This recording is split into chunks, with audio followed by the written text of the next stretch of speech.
नमस्कार, मनीषा गुणीजन रेसिपीज मध्ये आपले खूप खूप स्वागत आहे। आजच्या रेसिपीमध्ये आपण दिवाळीसाठी खास असं पदार्थ बनवणार आहोत, तो म्हणजे खमंग आणि खुसखुशीत अशी करंजी। तुम्ही बघू शकताय अर्धचंद्राकृती करंजी छान दिसते बघा। आपण ही करंजी पारंपरिक पद्धतीने बनवली आहे। चला तर बघूया पारंपरिक पद्धतीने करंजी बनवण्यासाठी लागणारं साहित्य। करंजीची पारी बनवण्यासाठी आपण इथे अर्धा किलो मैदा घेतलेला आहे, तो आपण चाळून घेऊया। आपण फक्त मैद्याचीच करंजी बनवणार आहोत, यात रवा घेणार नाहीये। अर्धा किलो मैद्यासाठी आपण 2 चमचे पिठी साखर घेतलेली आहे, त्यामुळे आपली करंजीची पारी खूप छान गोडसर अशी लागेल। पिठी साखर सुद्धा आपण चाळून घेतोय। चवीनुसार मीठ घालून घ्यायचे। करंजी अजून खुसखुशीत होण्यासाठी आपण त्यामध्ये 1 चमचा लिंबाचा रस घालणार आहोत।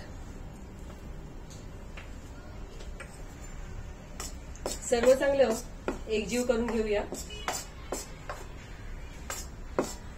पिठाला मोहन देण्यासाठी आपण इथे 1 वाटी तूप चांगलं गरम करून घेतलेलं आहे आणि ते आपण आता पिठामध्ये घालून घेऊया।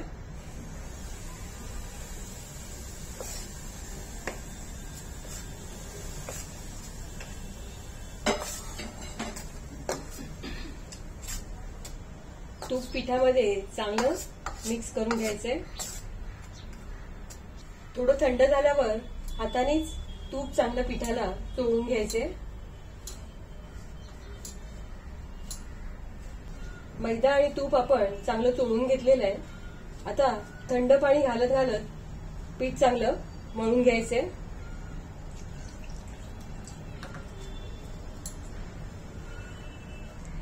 करंजीच्या पारीसाठी लागणारं पीठ आपण छान मळून घेतलेलं आहे। पीठ जास्त सैलसर मळायचं नाही आणि जास्त घट्ट सुद्धा मळायचं नाही, मध्यम आपण पीठ मळून घेतलेलं आहे। आता हे मळून घेतलेलं पीठ अर्धा ते 1 तासासाठी झाकून ठेवायचे। पीठ भिजवण्यासाठी आपल्याला 1.25 वाटी पाणी लागलेलं आहे। कॉटनचा कपडा थोडा ओला करून घ्यायचा आहे आणि हे पीठ झाकून ठेवायचंय। करंजीसाठी लागणारं सारण आता आपण बनवून घेऊ। त्यासाठी आपण गॅस चालू करून गॅसवर कढई ठेवली आहे। गॅस आपण मंद आचेवर ठेवलेला आहे। सारणासाठी आपण इथे 1/2 किलो सुकं खोबरं किसून घेतलेलं आहे। आता कढईमध्ये आपण 2 चमचे तूप घालून घेऊया। गॅस मंद आचेवरच ठेवायचा आहे आणि मंद आचेवर खोबरं चांगलं बदामी होईपर्यंत भाजून घ्यायचंय।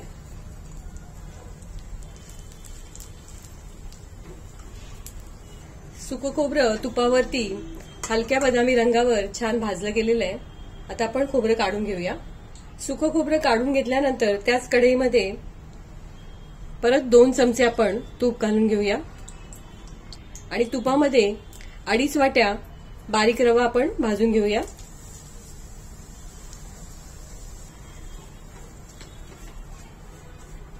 रवा सुद्धा हलका बदामी रंग येईपर्यंत भाजून घ्यायचा आहे। रवा थोडा भाजत आलेला आहे। रव्यामध्ये आपण अजून 1 चमचा तूप घालून घेणार आहोत। रवा हलक्या बदामी रंगावर छान भाजला गेलेला आहे।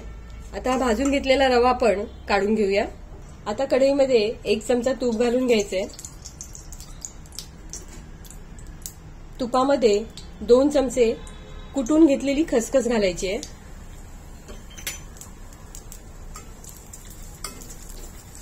आवडीनुसार ड्रायफ्रुट्स घालायचे आहे। इथे मी बदामाचे काप घेतलेले आहेत, ते घालून घेते। 2 चमचे कुटून घेतलेली चारोळी आपण घेतलेली आहे, ती सुद्धा घालून घेऊया। हे सर्व 1 ते 2 मिनिटं तुपावर चांगलं परतून घ्यायचंय।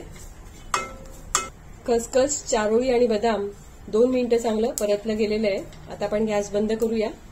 करंजीसाठी भाजून घेतलेलं खोबरं आणि रवा चांगला एकजीव करून घ्यायचंय। खोबरं आणि रवा आपण चांगलं एकजीव करून घेतलेलं आहे। आता ह्यामध्ये आपण भाजून घेतलेले खसखस, चारोळी आणि बदामाचे काप घालून घेऊया।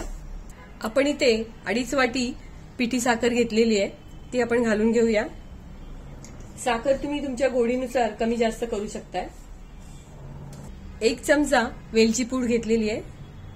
सर्व साहित्य आता चांगलं एकजीव करून घेऊया। सर्व साहित्य आपण चांगलं एकजीव करून घेतलेलं आहे। करंजीसाठी लागणारं सारण छान तयार झालेलं आहे. करंजीच्या पारीसाठी भिजवून घेतलेलं पीठ झाकून ठेवून 1 तास झालेलं आहे. परत एकदा पीठ चांगलं एकजीव करून घेऊया. मळून घेतलेल्या पिठाचे एकसमान आपण आधी 10 गोळे करून घेतलेले आहेत. आता हे आपण लाटून घ्यायचे. बनवून घेतलेल्या गोळ्याची आता पातळसर लाटी लाटून घ्यायची आहे. पारी लाटताना गरज वाटल्यास मैदा घ्यायचा आहे.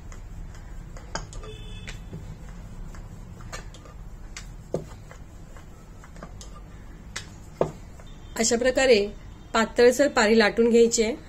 यामध्ये 1 चमचा भरून सारण घालून घ्यायचंय. पारीच्या कडेला दूध लावून घ्यायचंय.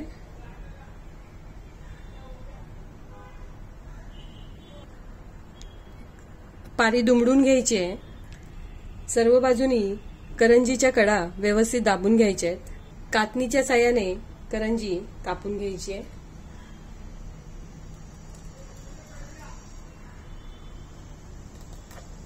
अशा प्रकारे करंज्या बनवून घ्यायच्या.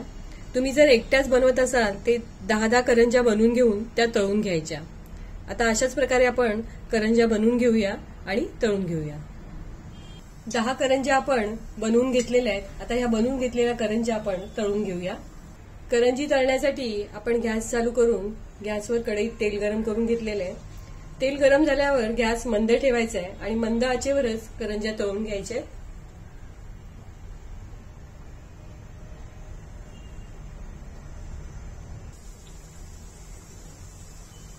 करंजी दोन्ही बाजूनी हलक्या बदामी रंगावर तळून घ्यायची.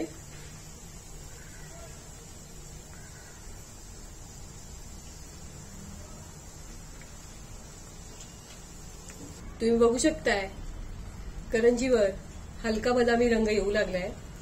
आता आपण कढईतल्या करंज्या काढून घेऊया आणि अशाच प्रकारे सर्व करंज्या बनवून आणि तळून घेऊया. सर्व करंज्या आपण लाटून आणि तळून घेतलेल्या आहेत. तुम्ही बघू शकताय करंजी छान ठसठशीत अशी अर्धचंद्रकोर छान तयार झालेली आहे बघा. हलक्या बदामी रंगावर आपण करंजी छान तळून घेतलेल्या आहेत. सर्व करंज्या छान कुसकुशीत अशा तयार झाल्या आहेत बघा. एकदम छान तयार झालेल्या आहेत. आजच्या रेसिपीमध्ये आपण खमंग आणि खुसखुशीत असा दिवाळीचा पदार्थ बनवला, तो म्हणजे करंजी. तुम्ही बघू शकताय आपण बनवलेल्या सर्व करंज्या किती छान दिसत आहेत बघा. आजची ही रेसिपी तुम्हाला जर आवडली असेल तर माझ्या व्हिडिओला लाईक करा, शेअर करा आणि असेच छान छान पदार्थ बघण्यासाठी माझ्या चॅनलला सबस्क्राईब करा. धन्यवाद.